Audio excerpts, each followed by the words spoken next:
حضور فرماتے ہیں جب رمضان آتا ہے تو جنت کے دروازے کھل جاتے ہیں، صحاح کی حدیث ہے۔ تو اذا جاء رمضان فتحت ابواب الجنہ، جنت کے دروازے اللہ کھول دیتا ہے، وغلقت ابواب النار، جہنم کے دروازے بند کر دیے جاتے ہیں، وسلسلت الشیاطین، شیطانوں کو بیڑیاں ڈال دی جاتی ہیں، زنجیریں ڈال دی جاتی ہیں۔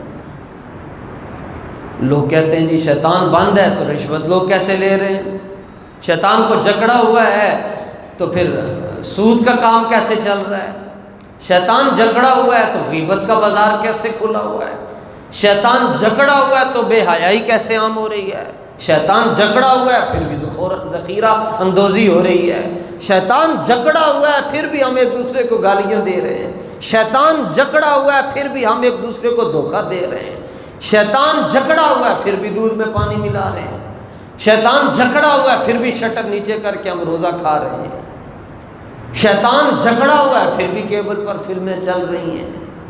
تو اب حضور فرما رہے ہیں شیطان جکڑا ہوا ہے، جہنم کے دروازے بند ہیں، لوگ گناہ کیسے کر رہے ہیں۔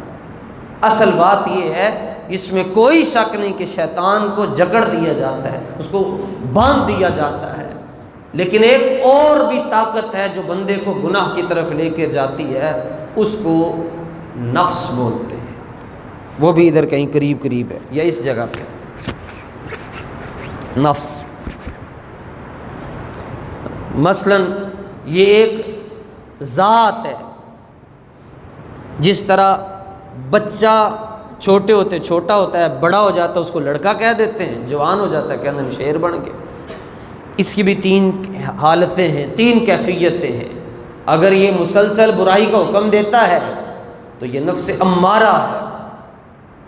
13ویں سپارے کی پہلی آیت اللہ ارشاد فرماتا ہے ان النفس لامارۃ بالسوء، بے شک نفس امارہ کی ایک حالت یہ ہے کہ یہ ہر وقت برائی کا حکم دیتا ہے، اور اگر برائی ہو جائے تو آپ کو یوں یوں کرے، کہتے ہیں کیوں اینو تو انج کیتا ہے، تینوں انج نہیں سی کرنا چاہیے، زیادہ پیسے لے گئے تو نہیں سی لینے، جان دیندہ کی ہو جانا سی، شیشہ ٹوٹ گیا معاف کر دیتا۔ یہ آپ کے دل میں کہیں کھٹکتا ہے، کہتا نہیں یار جان دیندہ کی ہونا سی، یہ لوامہ ہے، ملامت کرتا آپ کو کیوں ایسا کیا ہے، حضور کی سنت کو کیوں چھوڑا ہے، نہیں چھوڑنا، ساری دنیا جاتی چلی جاتی مگر حضور کی سنت نہ جاتی، یہ لوامہ ہے۔ اور تیسرا گناہ ہی نہیں کرنے دیتا، کہتا نہیں کرنا، یہ مطمئنہ ہے۔ پہلے کا ذکر 13ویں سپارے میں، دوسرے کا ذکر اللہ نے 29ویں سپارے میں یوں کیا، فرمایا ہے تین، مگر جو درمیان والا ہے، جو اپنے آپ کو پھر بعد میں برا بھلا کہتا ہے کہ کیوں انج کیتا ہے، وہ اللہ تعالیٰ ارشاد فرماتا ہے مجھے وہ نفس بڑا اچھا لگتا ہے، اور اللہ فرماتا ہے میں رب ہو کر اقسم بنفس اللوامہ، میں اس نفس کی قسم ارشاد فرماتا ہوں جو اپنے آپ کو ٹوکتا ہے، جو اپنے آپ کو کھڑکاتا ہے۔ اور تیسرا مطمئنہ، یہ پاک لوگوں کا ہوتا ہے، گناہ ہی نہیں ہوتے، ان کی تہجد نہیں چھوٹتی، ان کی اشراق نہیں چھوٹتی، چاش نہیں چھوٹتی، یہ اللہ کے ولی ہوتے ہیں، فقیر ہوتے ہیں، مقرب ہوتے ہیں۔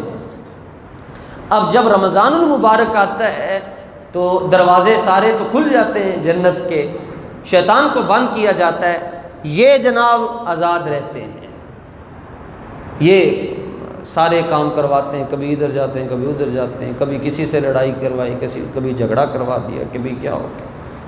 وہ شیطان نہیں کرتا، وہ نفس امارہ کرتا ہے۔ اس کو کیسے مارا جاتا ہے جی؟ اس کے کئی طریقے۔ پہلا طریقہ جو اللہ تعالیٰ نے ہمیں دیا، فرمایا تم بھوکے رہو تمہارا یہ نفس بھی مر جائے گا، تم بھوک برداشت کرو، یہ تم جتنے بھوک برداشت کرو گے یہ کمزور ہوتا جائے گا، یہ کمزور ہوگا، اس کے بدلے میں ہم تمہارا روحانی امیون سسٹم زیادہ کر دیں گے۔ اچھا تم بھوک کیسے برداشت کرنی ہے؟ تم نے صبح سے لے کر شام تک، صبح سحری بھی کرنی ہے، فرمایا برکت ہے، سحری کو ترک نہیں کرنا۔ کوئی بندہ کہے مجھے ضرورت نہیں، فرمایا نہیں، سحری نعمت ہے، برکت ہے، کرو اس کو، یہ حکم ہے کہ سحری کو نہیں چھوڑنا۔ تم نے سحری کھا لی، سارا دن تم نے بھوک برداشت کی، لیکن فرمایا اس میں تم نے نیت رکھنی ہے کہ میں اللہ کی رضا کے لیے بھوک برداشت کر رہا ہوں۔ شام کو تم نے افطاری کی، اور جب تم افطاری کر رہے تھے عصر کی نماز کے بعد تمہارے منہ سے بو نکل رہی تھی، جس کو سمیل کہتے ہیں آپ۔ اب یہ بو ہے جس سے سارے لوگ اپنے ناک پر کپڑا رکھ دیتے ہیں۔ اللہ تعالیٰ ارشاد فرماتا ہے یہ جو روزہ دار کے منہ سے بو نکلتی ہے، بدبو نہیں میں کہہ رہا، بو نکلتی ہے، اللہ فرماتا ہے یہ مجھے مشک اور عنبر سے زیادہ اچھی لگتی ہے۔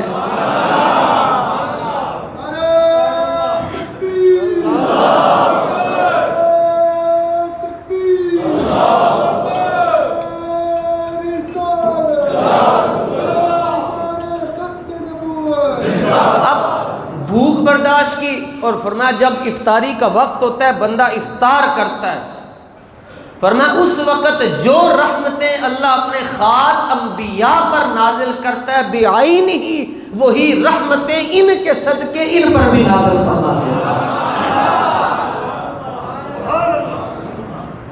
ٹھیک ہے، بھوک برداشت کریں گے یہ ادھر سے۔ اب جو روزہ رکھتا ہے اور بھوک بھی برداشت کر لی، مغرب ہو گئی، افطاری کر کے مسجد آیا، پہلی تو اس کو ثواب یہ ملا، فرمایا کہ جو بندہ حج کرتا ہے اس کا ثواب یہ ہے کہ اس کی زندگی کے سارے گناہ معاف ہو جاتے ہیں، گویا کہ اس کی ماں نے اسے آج ہی جنا ہے۔ یہ ثواب ہے حج کا، جو حج کرے اس کے سارے گناہ معاف ہو جاتے ہیں۔ اسی طرح نماز کا ثواب یہ ہے کہ گناہ معاف ہو جاتے ہیں، بندہ اللہ کے قریب ہو جاتا ہے۔ اور زکوٰۃ کا ثواب ہے، نوافل کا ثواب ہے، اشراق کا ثواب ہے، روزے کا ثواب ہی نہیں ہے، روزے کا کوئی ثواب نہیں۔ کس لیے تم نے 12 گھنٹے بھوک برداشت کی، 18 گھنٹے بعض ممالک میں روزہ ہے، کس کے لیے؟ بندے کہتے ہیں اللہ کے لیے۔ تو حضور علیہ السلام نے فرمایا کہ اللہ ارشاد فرماتا ہے پھر بندوں کو کہہ دو الصوم لی، جس نے میرے لیے روزہ رکھا اس کی جزا پھر میں خود بن جاتا ہوں، اس کو ثواب نہیں دیتا، اسے اپنی ذات کا قرب عطا فرما دیتا ہوں۔ اب وہ جب ذات کا قرب ملتا ہے پھر کیا ہوتا ہے؟ فرمایا وہ جب سجدے میں جاتا ہے اور کہتا ہے سبحان ربی الاعلی، ایک بار کہتا ہے کہ پاک ہے، سب سے بلند ہے میرا رب جو ساری عظمتوں والا ہے، ادھر سے آواز آتی ہے لبیک یا عبدی، میرے بندے جو منوانا چاہتا ہے سجدے میں ہم سے منوا لے، جب اس کا قرب نصیب ہو جائے۔ تو یہ روزے کی جزا اللہ فرماتا ہے میں خود ہوں۔ باقی لوگ کہتے ہیں ثواب کدھر گیا؟ تو کہا آپ آؤ تراویح پڑھو،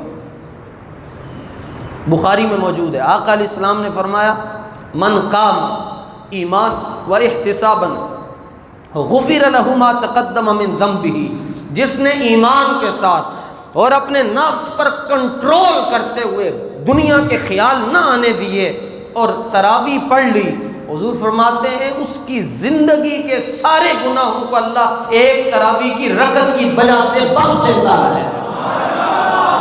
ما تقدم من ذنبی، جتنے گناہ پہلے ہوئے ہوتے ہیں وہ رات کو قیام کی وجہ سے اللہ انہیں بخش دیتا ہے، معاف فرما دیتا ہے، اور بندے کی مغفرت ہو جاتی ہے۔